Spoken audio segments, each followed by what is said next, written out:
Speedway Sports Bar in Johnson City, New York. I have the opportunity to speak with the Pierces tonight, Cliff and Kyle. First up is Cliff Pierce, who goes back quite a ways in my memory bank. I remember, Cliff, when you first started racing dwarf cars at the Thunder Mountain Speedway. Tell us a little bit about that. That was a great opportunity. First time I ever saw them, we went to Skyline, and we saw the dwarf cars there, and I thought, well, this is my chance to have a 32 Ford Coupe. So I went out and bought one from Nick DiOrio. We got an engine in it. I was racing motocross at the time. We ended up trading my motocross bike for a engine, and from there it was history. It was a great class. It was a lot of fun. It was a shame when the field started to die off and we didn't have the car counts, but what a wonderful experience it was. Yeah, and basically, for the people that don't know, the dwarf car basically dwarfed into what they call mod lights up in central New York. The rules got opened up a little bit more, and they've sort of dwarfed that off, and the dwarf car actually left this area. Then you basically got into four-cylinder modifieds from there, right? Yes, I did. That was a great opportunity, too. I got to race with my three brothers, which was always interesting. I made sure that I avoided my dad's garage on Saturdays. I always made sure I had my car done ahead of time, because it was always interesting at the garage on Saturdays. There's some heated discussions and things, but overall it was a great opportunity to do something with my brothers. So after that, tell us a little bit what happened with your racing career. From there, I went into racing sportsman. I ran Thunder Mountain for 3 years, had a great time with that.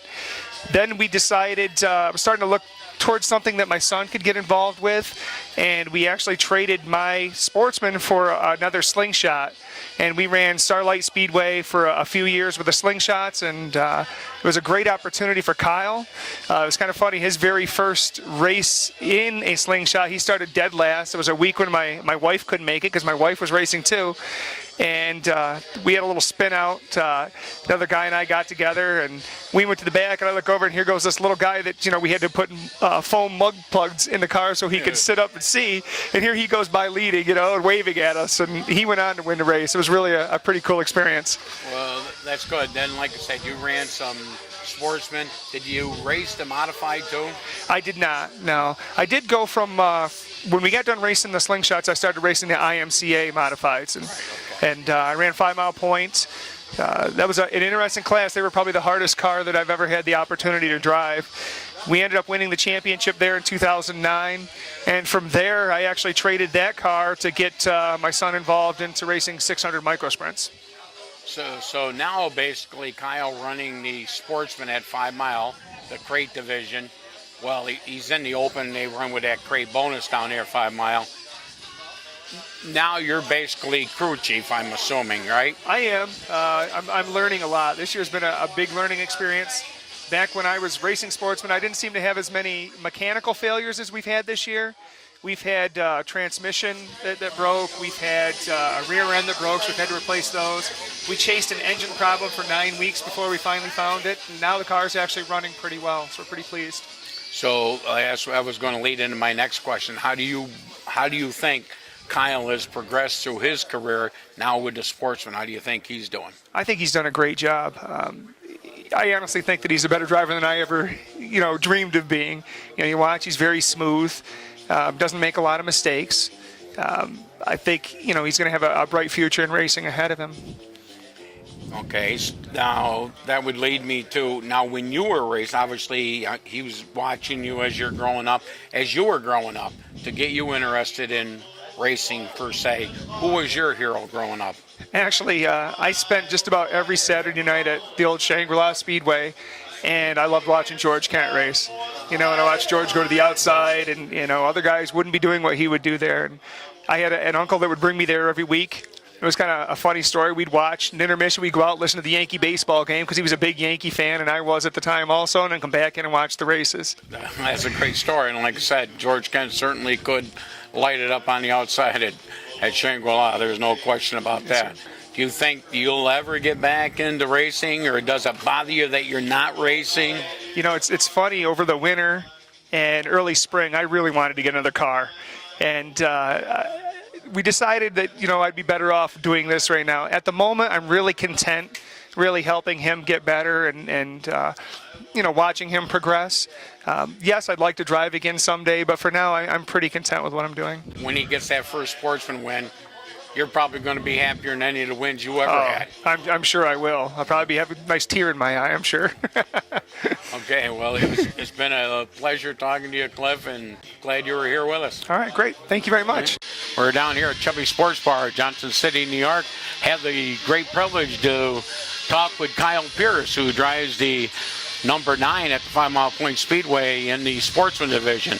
Basically, it's an open Sportsman division at 5 Mile. You run with a crate car, so you get a crate bonus.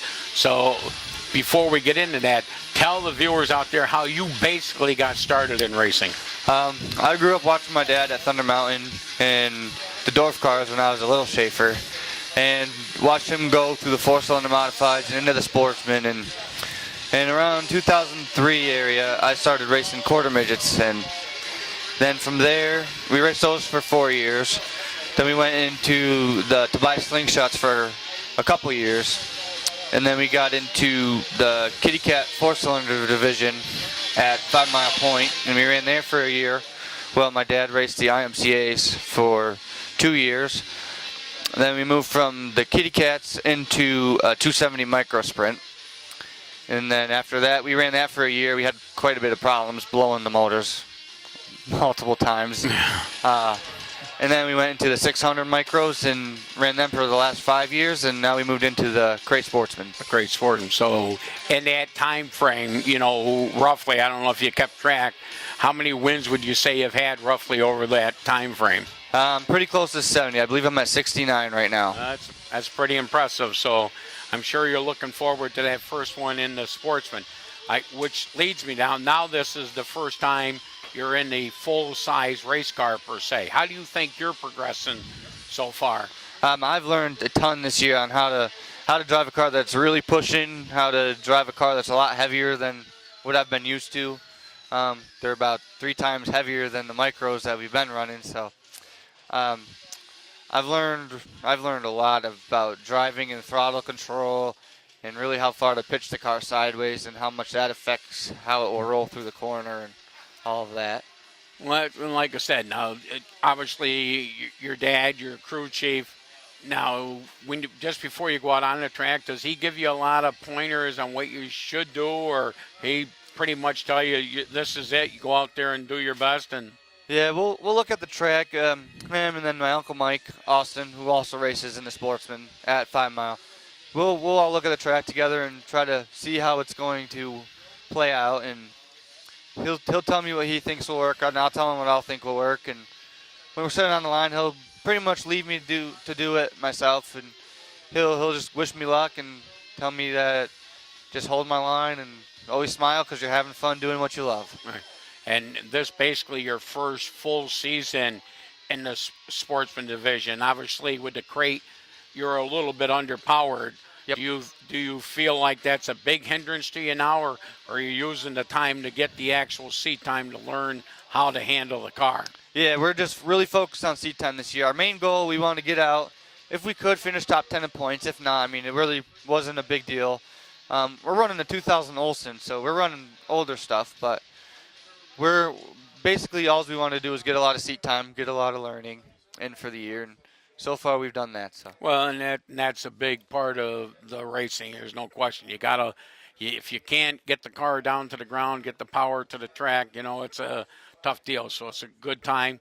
You can have the biggest motor in the world. If you're not getting it to the track, it doesn't make a difference. So that's a good way to go through it. Speaking of which, tell the people out there, who sponsors you and who's all your help? Besides your dad, you must have other help. Yep. Our crew really consists of my dad, my uncle Mike, Bill Leonard. He's been there with my uncle Mike and my dad since around 2003. They're the biggest help. Then I got my friend Zach Holmes. He's there whenever he can to lend a hand and whatever we need. Sponsor-wise, we have Garth Fabrication and Trucking out of Canada, New York. They've been building bodies for us for many years now, and whenever we need anything, they're there to help.